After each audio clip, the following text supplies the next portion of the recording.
For nearly 3 decades, Michael Vick lived as two men at the same time. One existed in stadium lights, highlight reels, and Sunday worship. The other lived quietly, protected by loyalty, habit, and a silence so deep that no amount of fame ever disturbed it. The tragedy of Michael Vick is not that he fell suddenly.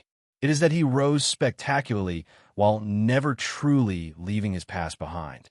Long before America knew his name, Michael Vick learned how survival worked. He grew up in Newport News, Virginia, a place where rules were flexible but loyalty was absolute. In that environment, questioning the behavior of people close to you was dangerous. Silence was not weakness, it was protection. You learned early that respect wasn't negotiated, it was enforced, and that the fastest way to lose everything was to forget where you came from. Football didn't change those lessons. It simply gave him a way out. When Vick discovered football, it felt less like a passion and more like a release. On the field, he was untouchable. The game slowed down for him in a way it never did for anyone else. Speed, instinct, improvisation, he possessed all of it naturally. Coaches could teach mechanics, but they couldn't teach what Vick had. By the time he reached Virginia Tech, he wasn't just a promising athlete. He was a phenomenon. And with that rise came something subtle but dangerous: insulation. Success didn't force Michael Vick to reevaluate his life. It did the opposite. It allowed him to compartmentalize. His public world exploded forward. National television, Heisman conversations, endless praise, while his private world stayed frozen in place. The same people, the same codes, the same behaviors that had always existed, unquestioned and unchallenged. No one pressed him to change because no one wanted to interrupt greatness. When Atlanta Falcons drafted him first overall, Michael Vick became more than a quarterback. He became a symbol, a new vision of the NFL, a cultural breakthrough, proof that the future had arrived. The league built marketing around him. Fans defended him instinctively. Sponsors wrapped him in money and expectation. And symbols, by their nature, are rarely examined too closely. His days became filled with games, practices, appearances, interviews. To the outside world, it looked overwhelming. To Vick, it was perfect. The busier his public life became, the less anyone noticed what stayed the same beneath it. Fame didn't expose his private world. It hid it. What most people never understood is this: Michael Vick wasn't secretly violating his values. He was living with two completely different moral systems at the same time. One governed by contracts, cameras, and applause. The other governed by loyalty, normalization, and silence. As long as those two worlds never collided, there was no reason for him to confront the contradiction. And for years, they didn't. There were whispers, of course, small moments that fell off, rumors that never gained traction. But they were drowned out by touchdowns, sold-out stadiums, and the belief that greatness always comes with noise. Nobody wanted to look too closely, because looking too closely might break the illusion. Unchecked fame has a unique power. It doesn't erase wrongdoing. It postpones accountability. By the time the truth began to surface, it didn't arrive as a surprise. It arrived like an explosion that had been building pressure for decades. The two lives Michael Vick had kept perfectly separated were about to occupy the same space for the first time. And when that happened, only one of them was going to survive. The collapse did not begin with sirens or headlines. It began quietly, the way most truths do when they have been hidden for too long.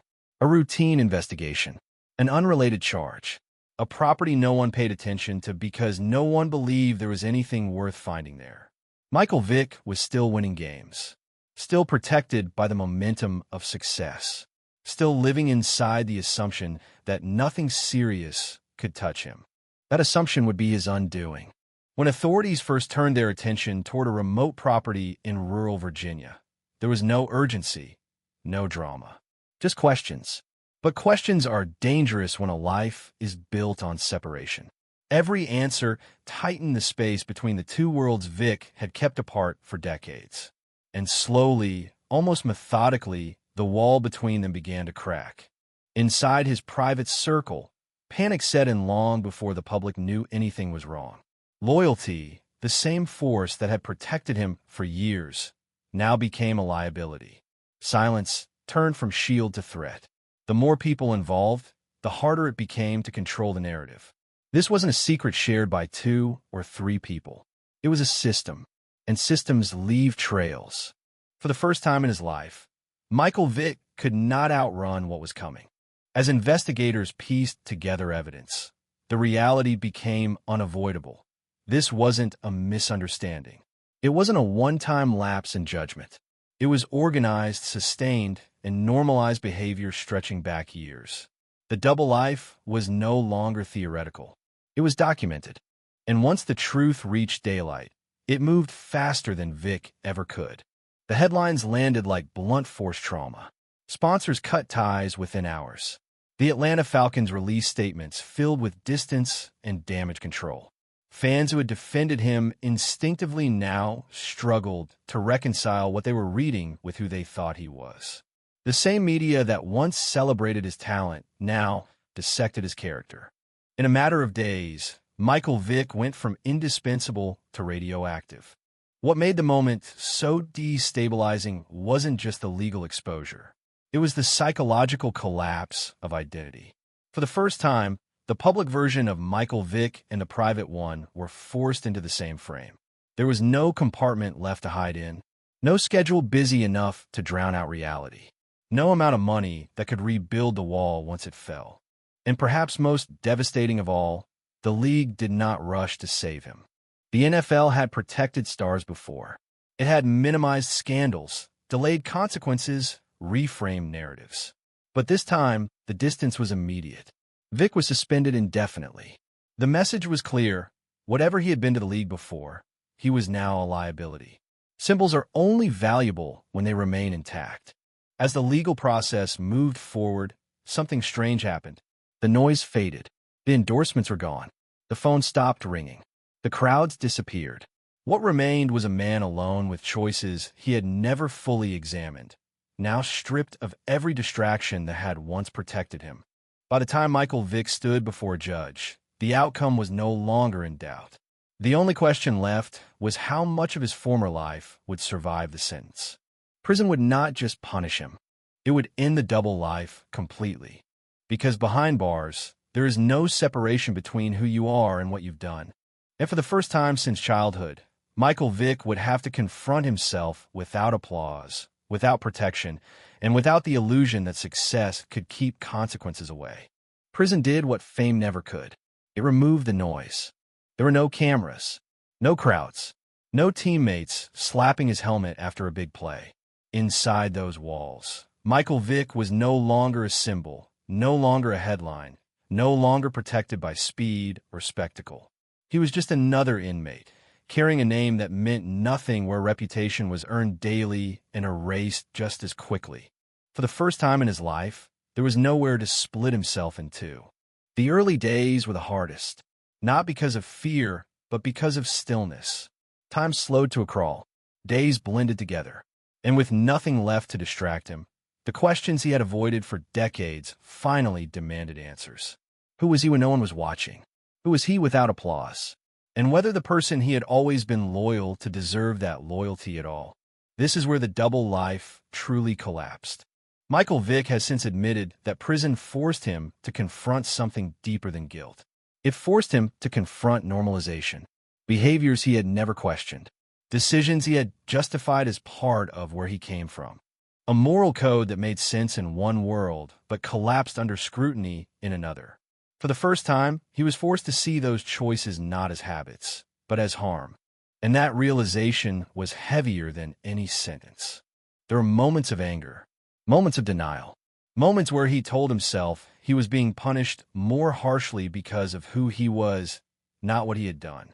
But those thoughts didn't last. Prison has a way of stripping away convenient lies. Eventually, only the truth remains, and the truth doesn't care how fast you used to run. Somewhere in that process, something shifted. Not redemption, not forgiveness, just awareness. When Michael Vick walked out of prison, he didn't return to the world that had once celebrated him. That world had moved on, but football had not fully let go. Against expectations, an opportunity appeared, quietly, cautiously, without fanfare. When he returned to the NFL with the Philadelphia Eagles, it wasn't as a savior or a symbol. It was as a test. Could a man whose fall had been so public exist again in the same space without pretending nothing had happened? Every snap carried judgment. Every cheer was mixed with discomfort. Every mistake was amplified. Vick played well at times, brilliantly even, but the game was no longer an escape. It was a mirror, and no matter how well he played, the past stood directly behind him. What followed wasn't closure. It was something quieter, a life lived under permanent scrutiny. Speaking engagements, apologies repeated until they lost their shape. Attempts to educate, to warn, to atone. Whether those efforts came from genuine transformation or harder necessity is still debated. And perhaps that debate will never end. But here is the uncomfortable truth. Redemption is not a moment. It is a process without a finish line. Michael Vick did not get his old life back. That life was gone the moment the two worlds collided. What replaced it was something narrower, quieter, and far less forgiving. A life where the past is never fully past, and where every action is weighed against what came before. For 30 years, Michael Vick lived two lives without forcing them to confront each other. The rest of his life would be spent living with what happened when they finally did. After his release, Michael Vick didn't just return to the NFL. He returned to a game that had moved on, leaving him behind. His name was no longer synonymous with greatness. Instead, it was tied to the darkest chapter of his life. His comeback was never going to be about winning championships. It was about surviving in a world that demanded answers to questions he couldn't always answer truthfully. The public's judgment of Michael Vick didn't end when he stepped off the field. In fact, it had only just begun. There were those who saw his return as redemption, a man who had fallen, who had paid his price, and who was now attempting to rebuild what was lost. Others viewed it as nothing more than a calculated attempt to salvage the remnants of his broken legacy. The truth was somewhere in between. Redemption, in the public eye, is not just a matter of actions, but of timing. And Michael Vick was now in a race against the clock. He wasn't the same player who had shattered records in his youth. The flashes of brilliance that made him a star were there, but the stakes were higher now. Every throw, every play, every decision carried the weight of his past. The scrutiny was unbearable. He wasn't just fighting for a starting position. He was fighting for his place in history. But that battle wasn't confined to the field. Vick's journey into public life after prison wasn't just about proving his worth as a quarterback. It was about proving to the world, and to himself, that the man he had been was not the man he would always be. He used his platform to speak about the consequences of his actions, warning others about the dangers of choosing the wrong path. It wasn't enough to say, "I'm sorry," in press conferences or social media posts. People wanted proof that his remorse was real, and they watched carefully to see if his words would ever match his actions. For many, those words seemed hollow. They had seen Vick as a symbol of invincibility, only to watch that image crumble into scandal. Could he really change, or was this another performance, this time aimed at regaining what he had lost? The years since his return have been marked by attempts to shift the narrative. He's worked with Humane Society, supporting campaigns against dogfighting, sharing his story with troubled youth, and striving to show that he had grown. But the question remained, could his past ever be fully reconciled with his present? The scars, both visible and invisible, never quite healed. The unfinished judgment. For Michael Vick, the hardest part of his post-prison life wasn't the football games. It was the judgment that followed him everywhere. Redemption, for many, was a journey that felt incomplete, a story that couldn't be fully understood without closure. And because the story of his crime was so grotesque and the consequences so devastating, the world has always struggled to let him move past it. The process of forgiving or even forgetting requires more than actions. It requires time, reflection, and sometimes a willingness to ignore the parts of a person's history that are most uncomfortable to revisit. Michael Vick may have paid his price in prison, but society at large has never truly allowed him to return fully to the realm of forgiven. To some, Vick will always be a symbol of second chances and the possibility of change. To others, he remains a cautionary tale, proof that fame, talent, and success are not enough to protect you from your own choices. In the end, redemption is not something one person can dictate. It is a gift given or denied by society. And for Michael Vick, that gift is still not fully in his hands. No matter what Vick accomplishes in the years to come, his legacy will always be intertwined with the mistakes of his past. The two lives he led will forever be at odds with each other, existing side by side, never fully reconciling. He is no longer the bright, untouchable star he once was. But he is not the same man who went to prison, either. He's something in between, a man who has learned, who has changed, but who will always be defined by the moment when his double life was exposed to the world. Michael Vick's story is not the story of a fallen hero, nor is it a straightforward redemption arc. It is a complex narrative, one that speaks to the fragility of fame, the consequences of unchecked actions, and a long road of public forgiveness. The world may never fully accept Michael Vick again, but in his own way, he has accepted himself, and that, perhaps, is the hardest victory of all.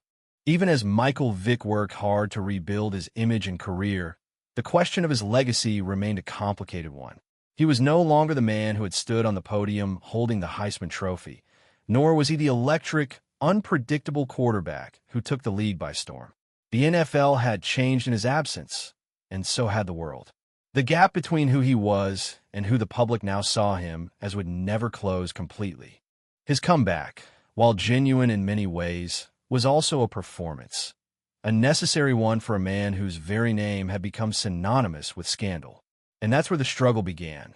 Public perception didn't easily forgive, and public memory rarely forgets. Every positive move Vick made, from his appearances in community service to his efforts with animal rights groups, was met with skepticism by some. To others, it felt like an ongoing PR campaign to erase the past. The first few years after his release were marked by a mixture of cautious optimism and suspicion. Fans cheered his return to the field, but the applause was quieter than before. His performance was solid, but not spectacular. He was a player who could still make incredible plays, but there was always an undercurrent of doubt. Every success was tinged with the question of whether it was earned, or simply given as part of a rehabilitation plan that had worked its way into his comeback. The media coverage around his return was a double-edged sword.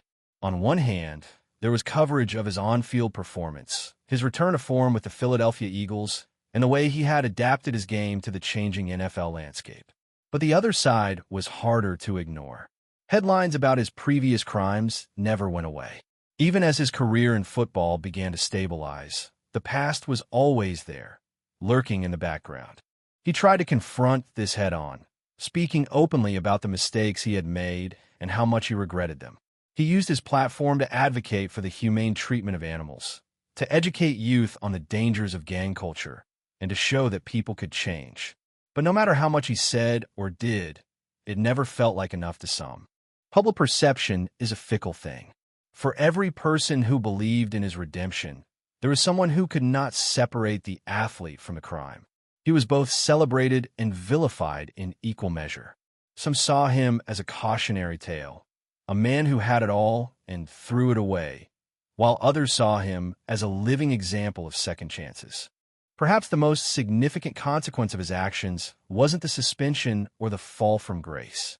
It was the long-lasting impact on how he would be viewed, both as a person and as an athlete. The legacy of Michael Vick became a paradox. He was simultaneously a symbol of personal failure and an embodiment of personal growth.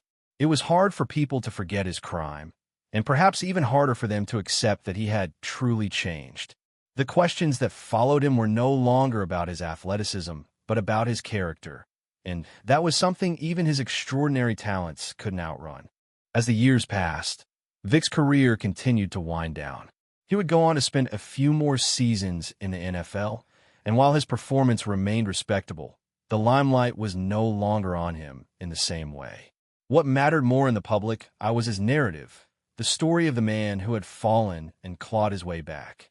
His career wasn't defined by how many games he won or how many touchdowns he threw. It was defined by the way people viewed him and how he interacted with the world around him. By the time he retired, Vick had accepted that his story would never be fully untangled from his past. He would always be known as the man who lived two lives, the dynamic athlete and the convicted criminal. But what made his story so powerful and yet tragic was the fact that he was never truly given the opportunity to escape his past completely. For all of his efforts at redemption, for all the community work and charity campaigns, his past would always be there. It was the shadow that hung over everything he did. Even as he continues to speak on the importance of reform and accountability, the public's reaction remains divided. Some will always see him as a hero who fought for redemption and won. Others will see him as a tragic figure who took too long to learn the lessons he should have learned from the start. The question of whether he deserves to be fully forgiven or forever remembered for his past will linger for as long as people continue to debate the value of second chances. Michael Vick's life is a story about more than just football. It's about the complexity of identity, fame, and the consequences of our actions. It's a story of extraordinary talent paired with extraordinary mistakes. It's about how the world can elevate someone to hero status, only to tear them down when they falter, and how, in the end, it may be impossible to fully reconcile the two sides of a person's life. For Michael Vick, his legacy will never be fully defined by his athletic achievements. It will always be complicated, intertwined with his mistakes, his redemption, and the lessons he learned too late. And for the world, the legacy of Michael Vick serves as a reminder that the path to forgiveness is long, complicated, and not always clear. Sometimes, no matter how hard we try, we can never completely escape the past. The legacy of Michael Vick extends beyond football, and it reaches into areas of society that go far beyond the NFL. While the world debates his worth as a player or a symbol of redemption, there are other, quieter parts of his life that continue to impact the people who encounter his story. Perhaps the most enduring part of his legacy isn't his talent on the field, but the way his journey has touched communities, especially youth, and how his narrative now serves as a teaching tool in the fight for second chances and the importance of responsibility. When Michael Vick left prison, the first challenge was to figure out what to do with his life beyond football.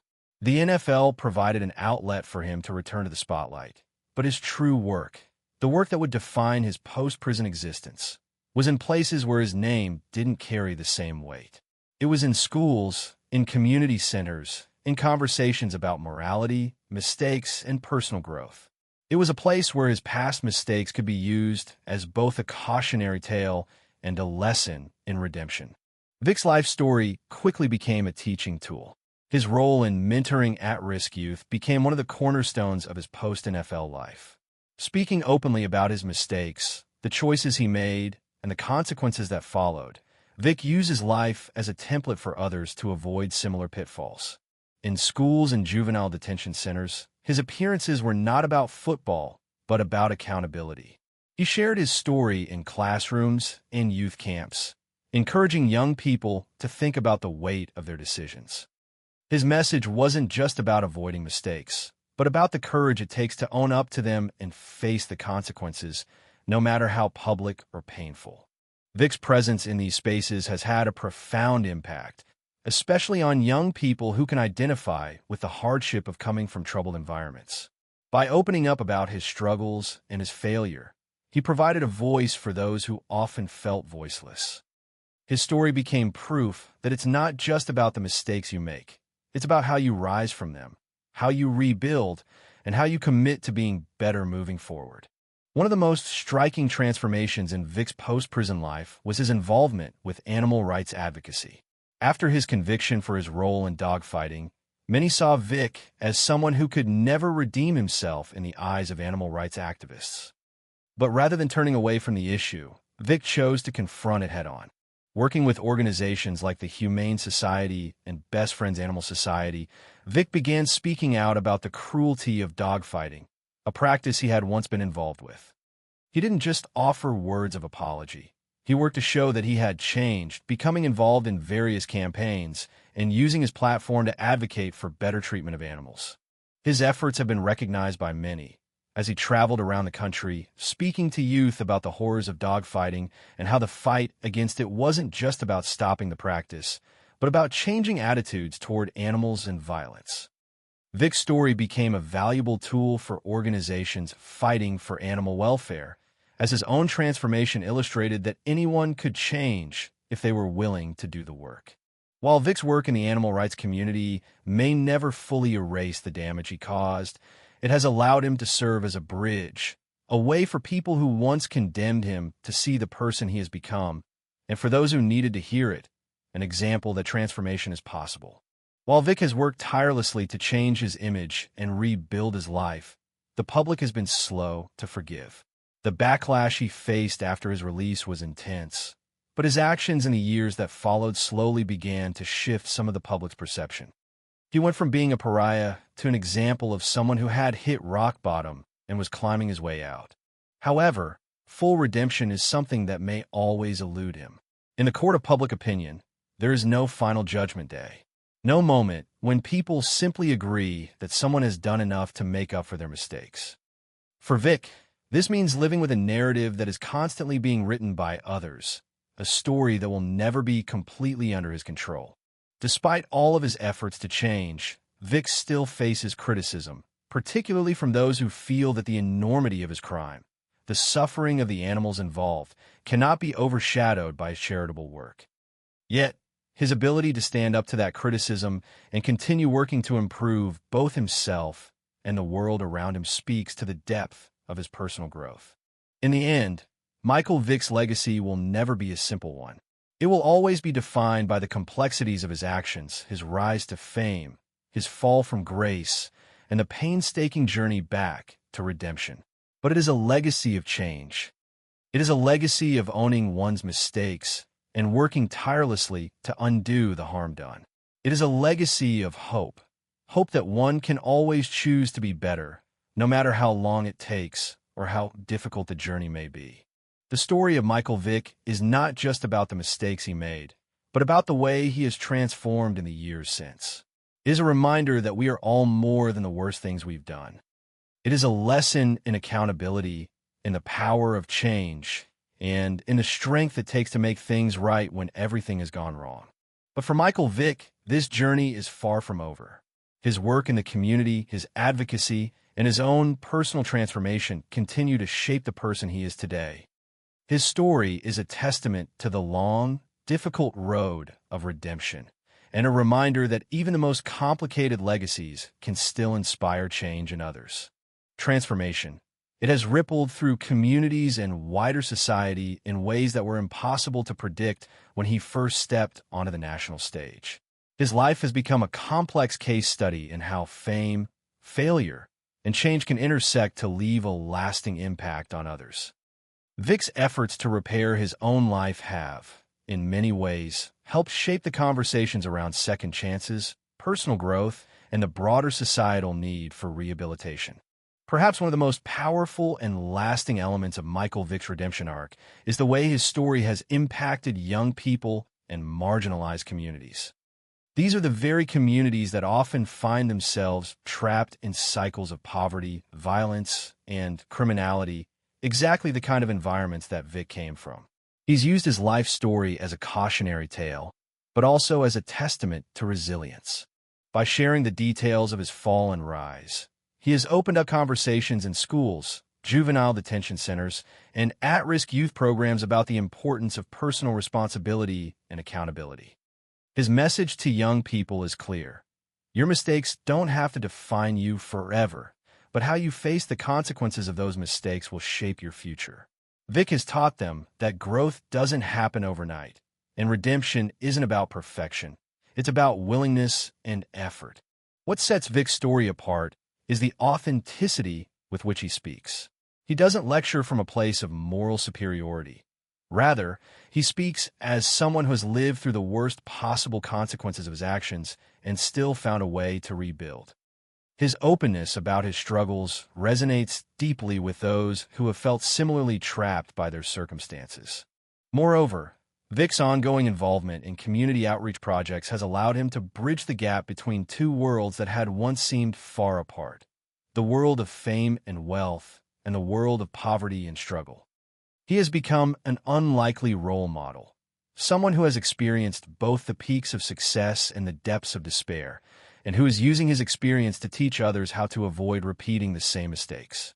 One of the most significant shifts Michael Vick's story has prompted is the cultural shift in how we perceive redemption. Redemption, in many ways, has become a modern-day ideal, the notion that anyone, no matter how low they have fallen, can find a way back to grace.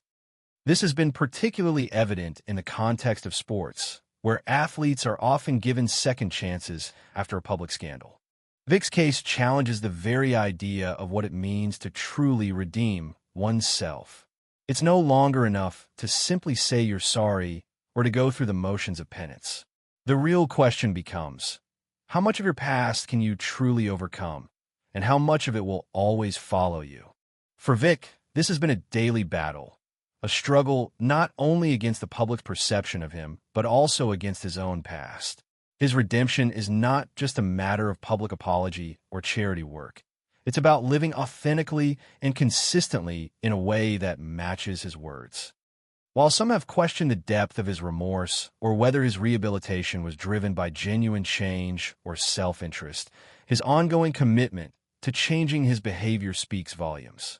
The cultural debate around Vick's redemption serves as a reminder of the nuances of forgiveness and second chances, that it's not a black-and-white issue, but a deeply personal journey that affects both the person seeking redemption and those who must decide whether to extend it.